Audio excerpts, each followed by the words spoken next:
الحمد لله الذي علم الإنسان ما لم يعلم، والصلاة والسلام على قاسم العلوم والحكم وعلى آله وصحبه سادات الغرب والعجم. أما بعد فأعوذ بالله من الشيطان الرجيم. بسم الله الرحمن الرحيم. قال الله تبارك وتعالى في كلام المجيد وفرقانه الحميد: ولنبلونكم بشيء من الخوف والجوع ونقص من الأموال والأنفس والثمرات وبشر الصابرين الذين إذا أصابتهم مصيبة قالوا إنا لله وإنا إليه راجعون.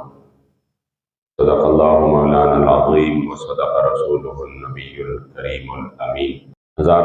عالم درستا کے ہر آن محبوبہ، لگے لگے کڑم شنصب مدا ایمان محبوبہ. کائنات جملہ ذرے کمی روح نکڑی رب، ہر نفس قسم پر اب تانا قربان محبوبہ. ازل نتر ابد ہر دم درب دا علم پشمار،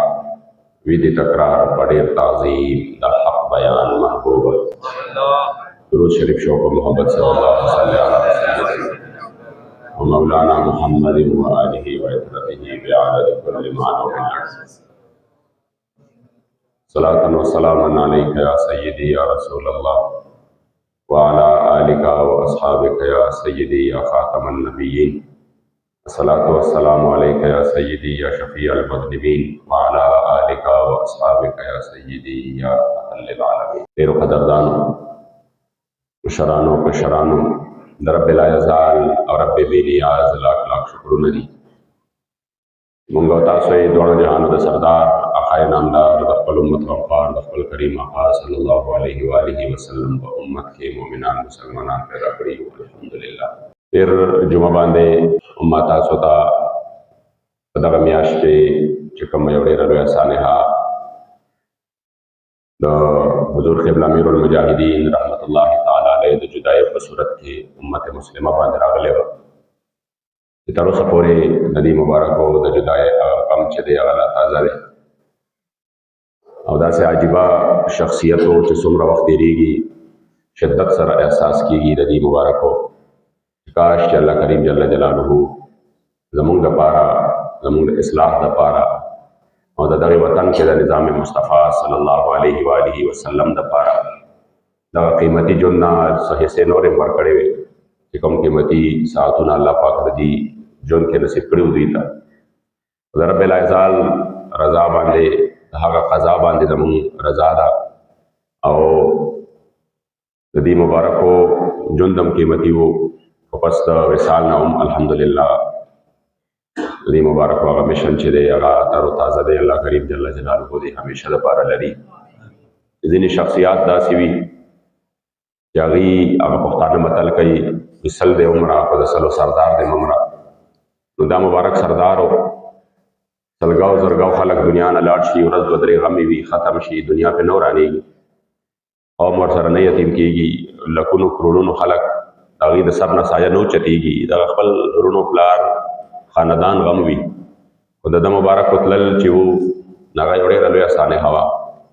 او حقیقت دا دی چې موږ ته دومره شدت سره احساس کېږي چې چا ورسره کلونه تېر کړي دي،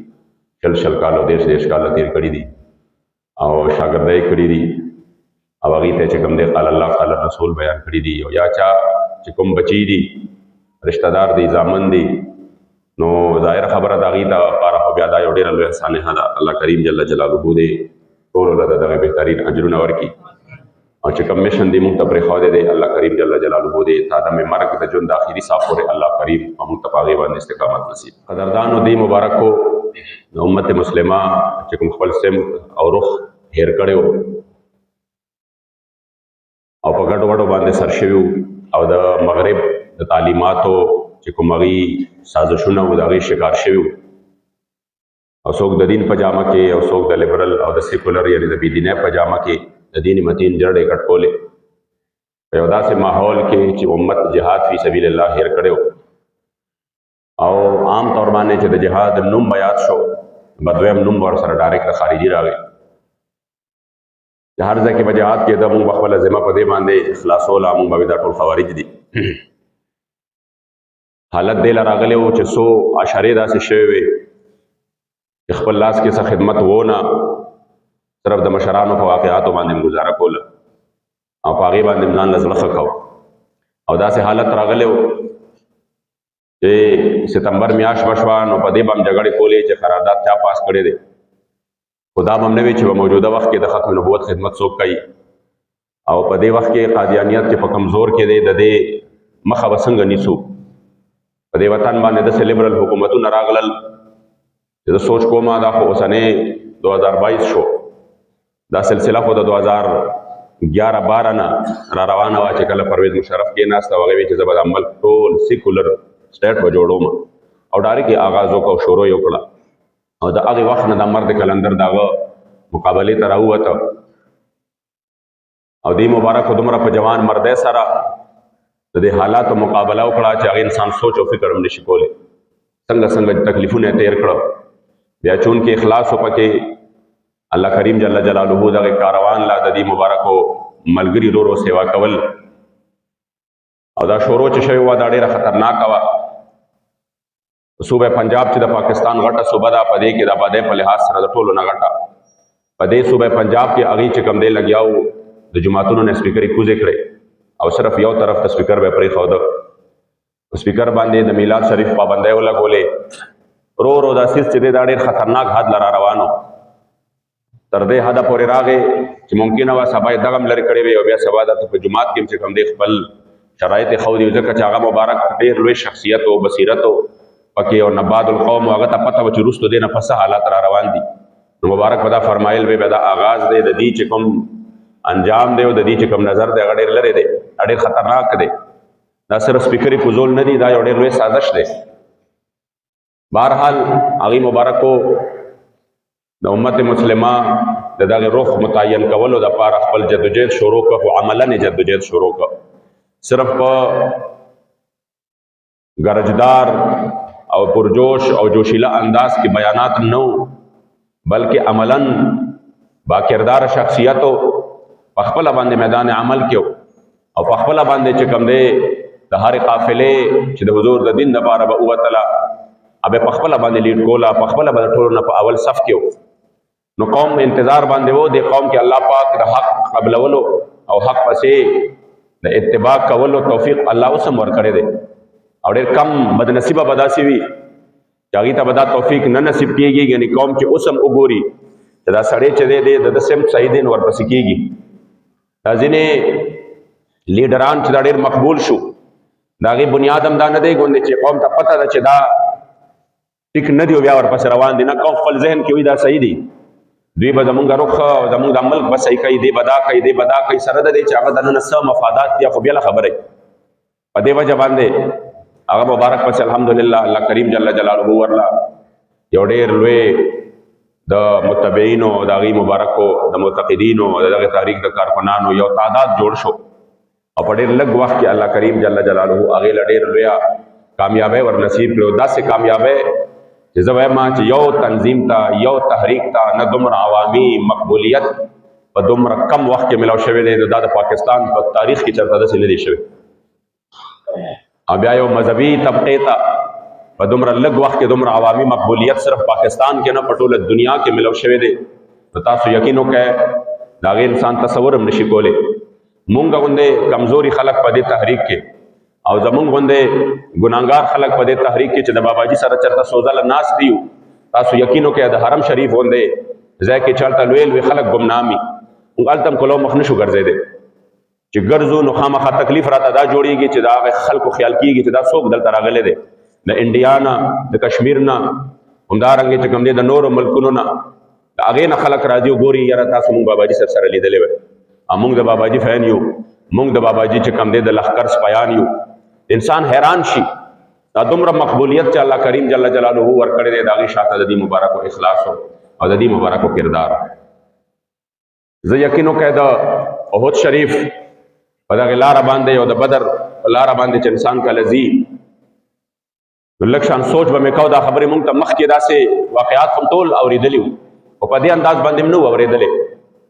ما ملګرو نه تپوسونه کول د هغه ځای خلکو نه مې دلته مقام شوق کم ځای دی. باباجي مبارک به فرمایل چې منافقان خو د حضور سره مقام شوق پورې مونه رسېدل بلته هلته نه راواپس شو 300 کسان او وی چې حضور زمون خبره باندې او زمون په مشوره باندې عمل ونکړو. زمون مشوره دا و چې مونږ به هلته کې چې کوم دی د دشمن مقابله کوو. حضور احد ته راووته، نو لہذا مونږ واپس ځو. نو بابا جي مبارک با د دې واقعې نه چې مونږ او تاسو ته کوم سبق راکاو نو هغه بیا دا راکاو. وی به داسې چل دی چې دا منافق د تلو دپاره په یو صورت کې تا سره تیار نه دی. دی به خامخا په لاره کې تا پرېږدي، نو که ته د ده د رضا دپاره لګیا چې نه زه دا کار کومه ځکه چې دی رضا شي، یا دا کار نه کومه ځکه چې دی رضا شي، نو وی به دا تا د خپل منزل نه لرې باسي. هغه خو په یو حال کې خوشحاله نه دی. بابا جي مبارک به فرمایل چې حضرت سیدنا ابوبکر صدیق رضی الله تعالی عنہ چې په غزوه تبوک کې په جیش الاسره کې خپل ټول مال راوړو د حضور علیه السلام مبارک په قدمونو کې کېښوده.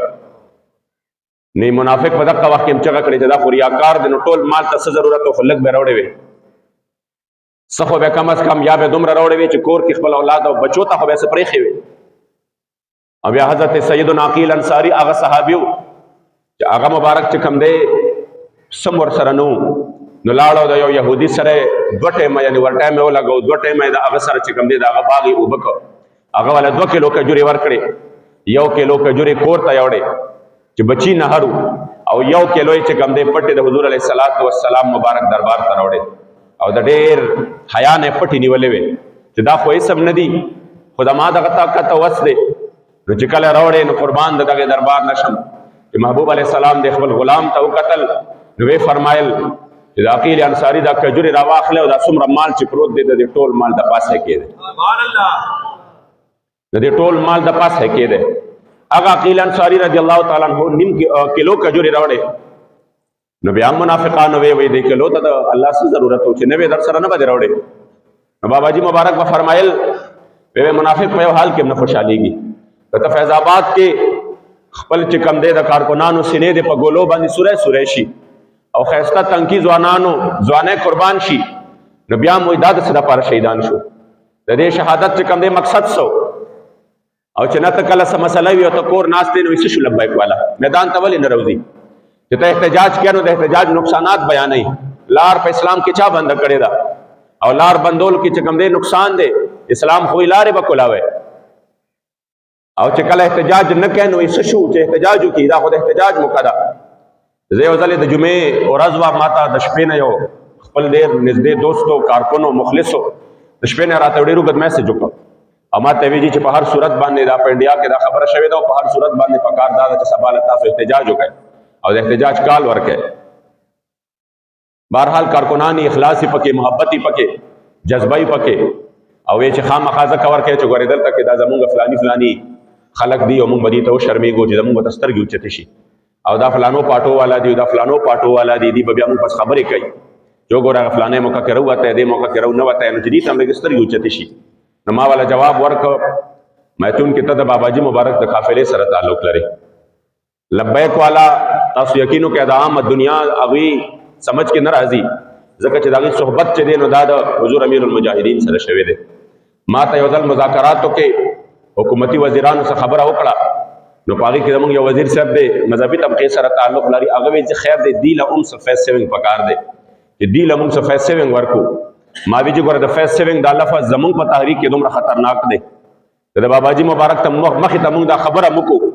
چې نه فیس سیوینګ پکار دی، چې یعنې دومره راوتي یو اوس به خپل قوم ته څه وایو چې موږ ځان سره څه واپس وړو، موږ ځان سره څه واپس وړو، راشه بس داسې څه بچی ولګېږه کې ورکا چې دا خپل کارکنان پې لوبئ چې نه بس وشو کار وشو. چې دا خبره وشوه تاسو یقین وکړئ ما ورته ویې چې ګورې بابا جي مبارک په وړاندې دا خبره هم ډېره خطرناکه ده، که موږ دا خبره هم وکړه کېدای شي ډېر زیات هم بې عزته کړي، ځکه چې هغه مبارک موږ په کوم تحریک کې راوستی یو او کوم سبق یې موږ له راکړی دی، نو په هغې کې موږ د مخلوق د فیس سیوینګ څه پروا نه ساتو،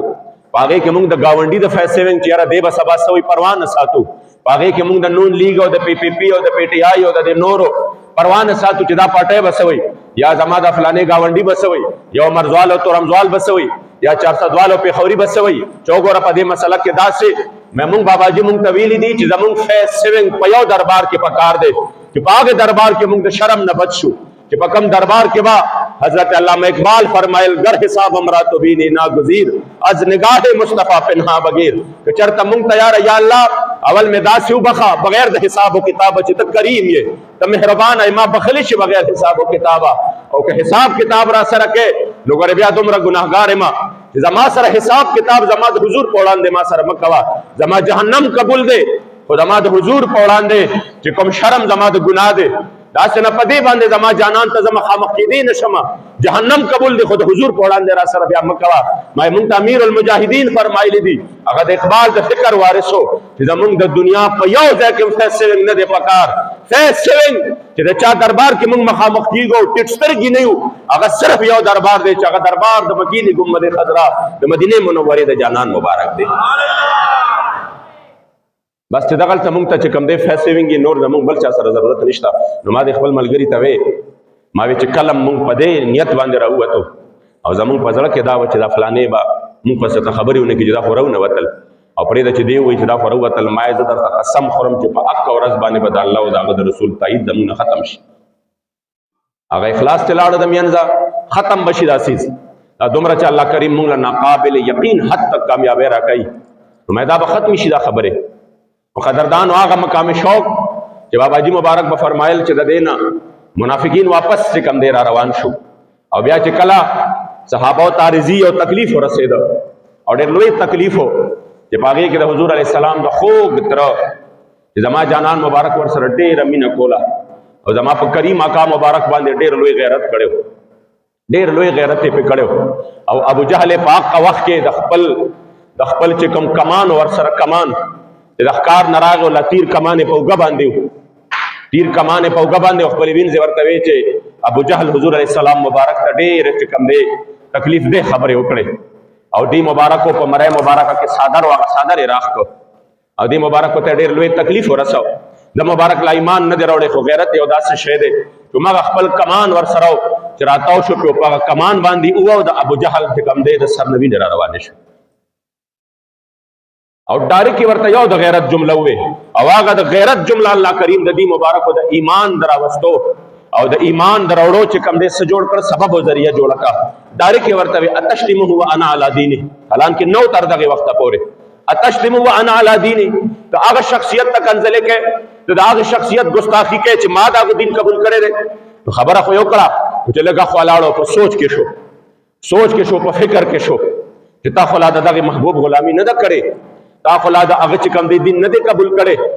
بس په دغه سوچ کې شو لاړه د حضور علیه السلام مبارک په قدمونو کې کېناسته هغې وراره چا به راته بیان کا دغسې چلو شو او ما ابو جهل هسې مې ووهه چې د هغه نه وینه روانه شوه جانان مبارک ورته وې کاکا زه به هله خوشحالېږم ستا په دغې ګزار باندې به زه هله خوشحالېږم چې ته دا کلمه ووایې چې لا اله الا الله محمد رسول الله هغه غیرت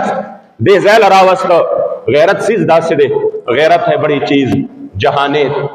تگ و دو میں پہناتی ہے درویش کو تاج سر دارا حضرت علامہ اقبال فرمائی چې په کائناتو کې غیرت داسې شی دی چې دا درویش ته چې کم دی د ټولو کائناتو سرداری ورکوي او د غیرت په جملو پسې حضرت عبداللہ ابن مسعود رضی اللہ تعالی عنہ به فرمایل د حدیث په بخاری کې شته به کاش چې زما دا جهادونه زما دا حدیث دا خدمتونه زما دا منځونه زما دا روزه زما دا زکاتونه او حجونه دا هر څه چې کم دی دا هر یو چیز د غیرت د دغه یوې جملې نه قربان وي چې مال الله دا مقرره کړی وي چې دا جمله ما ویلې وي کومه جمله چې د احد په موقع باندې چې کله زما محبوب علیه السلام د بدر په موقع باندې زما کریم آقا مبارک انصار او مهاجرین راغون کړل او دا غینه مشوره غستا او غینه مشوره غستا ورته وي چې آیا بدر ته تل پکار دیو کنه دی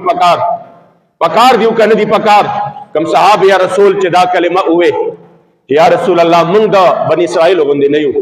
مونږ د بنی اسرائیل غوندې نه یو چې تا ته بدو وایو چې فصبنت وربک فقاتل انها هنا قائدون بنی اسرائیل موسی علیہ السلام ته وی تلار شاه او ستاره پوښه او تاسو جنگ کوي مونږ بدل تک ناس دیو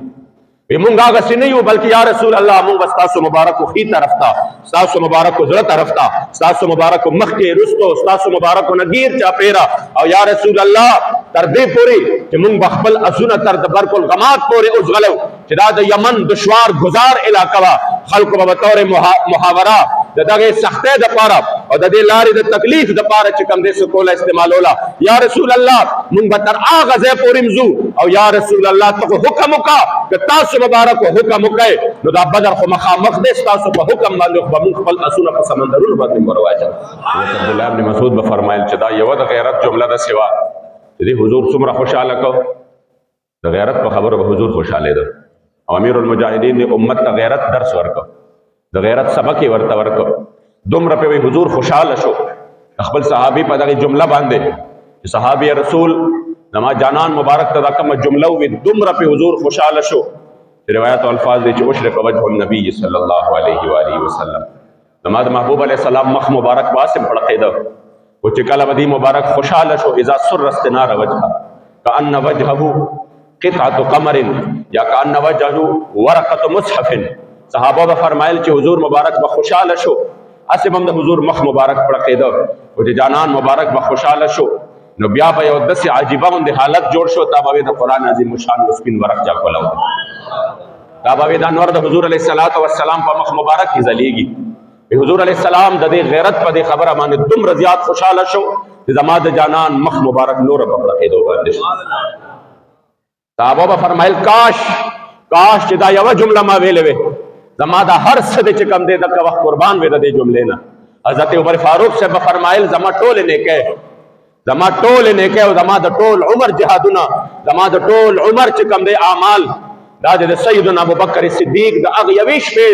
د یو ساعت نظر او قربان شي چې کوم شپه د حضور سره په غار ثور کې تیره کړې نو غار ثور کې د مبارک څخه ول ابوبکر صدیق صاحب ډېر منځونه کړیو روزې نیولې وې زکاتونه ډېر ورکول که حجونه ادا کول غار ثور کې څه کول د مبارک خپل کور ارس پر خو دی د حضور علیه السلام مبارک حفاظت وکړه امیر المجاهدین قوم په داسې لار ته راوسته یو ګناهګار قوم چې لارې خطا کړې وه هغه یې راوسته د غیرت په مقام باندې ودرو هغه یې راوسته او د نظام ذهن یې ورله جوړ کړ چې یاد ساتئ چې تر څو پورې تاسو د نظام دپاره میدان کې نه یې راوتلی نو ګورې ستاسو دا خانقاهونه دا ستاسو مدرسې دا ستاسو چې کوم دی د علم عرفان مرکزونه دا ستاسو منځونه دا ستاسو چې کوم دی روژې زکاتونه دا هر یو څیز دا ټول غیر محفوظ هم دي دا ټول غیر محفوظ هم دی ستاسو جماعت هم غیر محفوظ دی ستاسو خانقاه غیر محفوظ ده ستاسو چې کوم دی د هر یو شي تر څو پورې چې تاسو د نظام دپاره میدان کې نه یو په دې دنیا باندې مو د اسلام جنډه او علم نبي بلند کړی ورنه د نظام خو بالکل تصور ختم شوی هر یو خانقاه ته به چې کتل هغه به صرف د دې دپاره خپل سپیشل خطیبان نیولي چې ته به په نسبت باندې تقریر کوي او بیا به خلکو ته وایي چې بس نورې کاتې پرېږده مونږ چې کوم دی زمونږ بیا لینډ دی او زمونږ لینډ دا دی چې بس خپل صاحب سره نسبت ساتو باقي زمونږ سره کار نشته دا نسبت به مونږ بیړه پار کوي او په هغې کې به بیا چې کوم دی مختلف قسمه مثالونه ورکړل دنیا دې ورانېږي ورانه دي شي د ظالم ملګرتیا دې کېږي نو کېږي دی همدارنګې چې کوم دی د وخت د ظالمانو جابرانو سر ته چې کوم دی د هغې مخې ته د سرونه ټیټ ډیکو اسلام مقدار دې پامال کېږي پامال دي شي اسلام پورې د ښکاره ټوکې کېږي دی د اسلام په خلاف د ښکاره بلونه پاس کېږي دی بیا به هغه کسان چې وي د دنیا دپاره عاشقان رسول به وي د دنیا دپاره چې کوم دی هغه به څه وي د هغه ملګرتیا به هم کېږي د مفادو دپاره که دا غیرت په خلکو کې راوسته او د دې رسمي مسلمانانو راوښکل او حقیقي جدوجهد ته میدان ته راوستل او بیا داسې طریقې سره راوستل چې والله زه حیران پاتې شم جذبه یې داسې جذبه ورکړه زمونږ په سانه حویلي ابټاباد کې یو کارکن حیدر علي په نوم باندې دی په دې خېټه باندې لګېدلی و په ګولو باندې او هغه ګولۍ په ملا باندې چې کوم دی بهر ته وتلې وې د هغې د وجې نه د جسم لاندې حصه چې دا ټوله معذوره وه خو یې کار نه کو او دا د غالبا د شپږو خویندو یو چې کوم دی اکلوتا یو رورو او د ټول کور واحد کفیلو د چې کله پې دا ګولۍ ولګېدې نو ما ته خو سفر کې وم ما ته بعض ذمه داران ووی چې موږ هسپتال ته ورلو چې موږ ته پته ولګېده چې دې ټول عمر دپاره معذور شو یعنی دې د ټول عمر دپاره معذور شو دې به په دې خپلو خپو باندې بیا چرې ونه درېږي وایي چې موږ خپل زړونه نه شو ټینګولی د ډېر افسوس نه او د ډېر زیات چې کوم دی تکلیف د وجې نه چې دا خو ماشاءالله بالکل 10 کلن نوجوان دی ښایسته ځوان دی او د کور واحد کفیل دی او دې داسې په دې عمر کې دی معذور شو نو دا شهادت خو چې انسان ته ملو شي ناڅاپه بس دغه مخلاص شي الله پاک ولا لویه مرتبه ورکړي دا معذوري خو ډېر لوی تکلیف دی ټول عمر کې دته وایي مونږ زړونه نه شو نیولی وایي چې ده زمونږ حالت ته وکتل نو دې په خندا شو وایي دې په خندا شو په دغې حالت کې او په خندا کې وایي چې دا تاسو څه کوئ مه خفه کېږئ زه خو دې ته خوشحاله شوم چې شکر د خپې مې صحیح وې هم د باباجي سپهي ومه د ناموس رسالت دپاره میدان کې شم اوس چې مې کله خپې چې د خپو نه معذور شم اوس خو ویل چیر له راغلم اوس به زه په ویل چیر باندې ناست یم تحریک خدمت بکوما یو طرف ته خپل قوم خدمت کړي دي او چې ویل چیر ترالم نو دا خو به زما په جون کې د باباجي د ویل چیر والا سنت هم ادا شي هغه طریقه به مدا شي چې هغه په ویل چیر باندې ناست زبم په ویل چیر باندې ناستم سورج پس هغه وفات شو مبارک شهید شو دسه جذبې د قوم لور کړي چې نوجوانانو قسم در تخرم سانه حویلی یا کې ما په زور زور باندې لکانه د فاکول چې د میوته والا لکه دی خواشه ما چې قتل دسه اندازه راته لګیدل لکه دی په دې تم دي چې خدای موږ د لار کې شهادت راکړه دا عزتمند او دا جذبات خو هغه خلکو چې معمولی چې کم دی او پټاخه بڑا شو نو بیا په مله سره د کور اندر راوتل نن دسه د ګولو ته مخامخ ولاړ دي دا جذبه دا د غیرتیانو د سردار دا د حضور علیہ السلام د رښتونی عاشق امیر المجاهدین حضرت علامہ حافظ خادم حسین رضوی رحمت الله تعالی علیہ دا الله کریم جل جلاله دې د دې مبارک دغه مشن د تحریک لبیک چې کوم مشن ته مونږ او تاسو مو ته پرې خو دې الله کریم دې د نور مروج ورکی او شپور د الله کریم جل جلاله زمونږ په دغه مشن کې تیر دي